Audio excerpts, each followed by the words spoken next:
अस्सलाम वालेकुम जी फ्रेंड्स। आज का जो हमारा टॉपिक है वो है डेरिवेशन ऑफ आइंस्टाइन इक्वेशन। हम लोगों ने एक सीरीज़ स्टार्ट की है मैकेनिक्स की। तो मैकेनिक्स की इस सीरीज़ में हम इन तमाम टॉपिक्स पर पिछली वीडियोज़ में बात कर चुके हैं।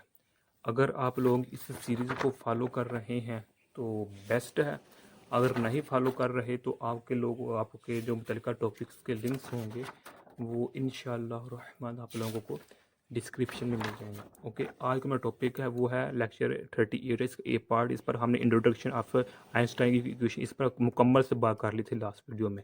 अब हम इसकी जो डेरिवेशन सिर्फ इस पर बात करेंगे। ओके, डिटेल में नहीं जाएंगे, सिर्फ डेरिवेशन पर बात करेंगे।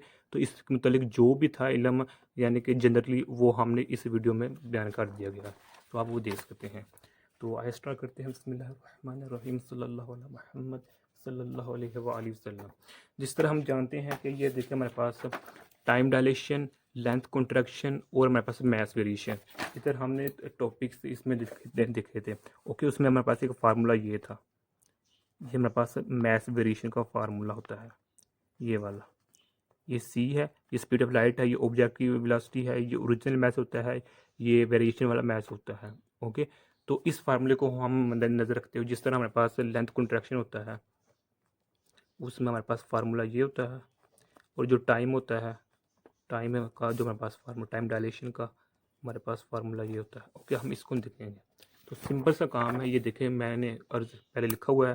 तो इसको हम क्या करेंगे, दोनों तरफ क्या लेंगे, स्क्वायर रूट लेंगे। तो स्क्वायर रूट लेंगे तो ये ख़त्म हो जाएगा। ओके, तो इसको हम इधर ले आएंगे, तो फिर हम मल्टीप्लाई कर देंगे दोनों साइड पर, हम इस सी स्क्वायर से मल्टीप्लाई कर देंगे तो हमारे पास ये आ जाएगा। ओके, यहाँ से इसको अंदर मल्टीप्लाई कर दिया इसके साथ, इसको इसके साथ भी। तो देखिए ये हमारे पास कांस्टेंट है सी हमारे पास क्या है, स्पीड ऑफ लाइट है। ये किसकी इक्वल होती है, इसकी इक्वल होती है मीटर पर सेकंड। ओके, ये हमेशा कांस्टेंट रहती है जहाँ मर्जी हो जाए। ओके, तो जो हमारे पास ये एम नॉट है ये ओरिजिनल मैथ होता है। ओरिजिनल मैथ हम जानते हैं ये कांस्टेंट ही रहता है। तो ये कांस्टेंट हमारे पास दोनों तरफ क्या कर लेंगे, हम डेरिवेटिव लेंगे। ओके, तो इसका डेरिवेटिव लिया तो हमारे पास ये आ गया, इसका डेरिवेटिव लिया तो ये आ गया। सॉरी, इसका जब हम डेरिवेटिव लेंगे तो हमारे पास यहाँ से ये आएगा, लेकिन जब इसका डेरिवेटिव लेंगे तो हमारे पास यहाँ से ये आएगा। क्यों? क्योंकि इसमें एक हमारे पास सी कांस्टेंट है, जब इसमें ये दोनों कांस्टेंट नहीं है, इसमें एक कांस्टेंट नहीं है।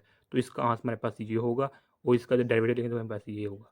ओके, अब हम इस इक्वेशन को 2m से डिवाइड कर देंगे तो हमारे पास ये आ जाएगा। इसकी इक्वेशन का हम नाम दे रहे हैं 1।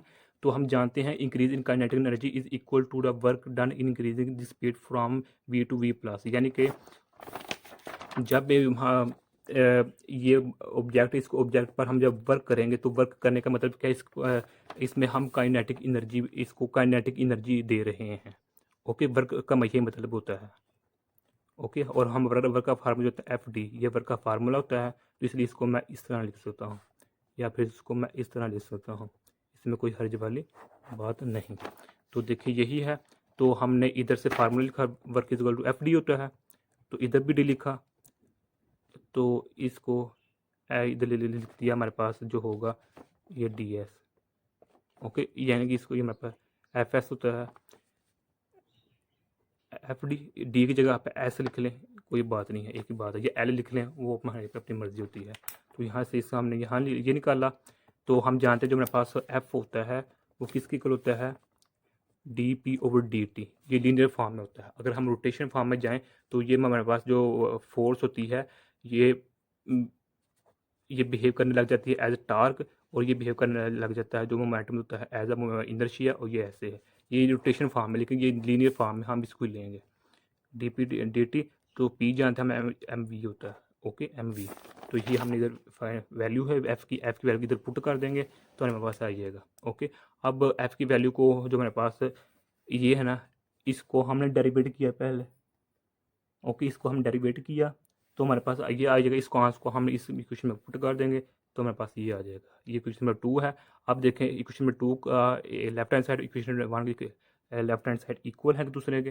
तो यहाँ हम सॉरी, जो हमारे पास इसकी राइट हैंड साइड इसके राइट हैंड साइड इक्वल है, तो एक दूसरे के इक्वल हो गया तो एक कंपेयर कर देंगे इक्वेशन नंबर 2 को, ये डी के इसकी इक्वल हो जाएगा। तो ये देखें इसकी इक्वल होगी। अब इधर हम इंटीग्रेट कर देंगे। इनिशियल हमारे पास जब भी काम स्टार्ट करने से पहले हमारे पास क्या थी, काइनेटिक एनर्जी 0 थी, तो हमारे पास फाइनल पर काइनेटिक एनर्जी काफ़ी ज़्यादा थी। इनिशियल मैथ एम नॉट था, तो फाइनल मैथ हमारा वेरिएशन मैथ एम है। तो इसको आप इंटीग्रेट करें तो हमारे पास ये आंसर आ जाएगा।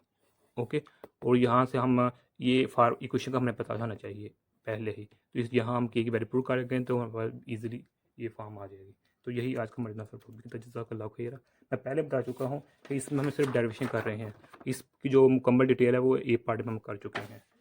अस्सलामु अलैकुम वरहमतुल्लाहि वबरकातुहू।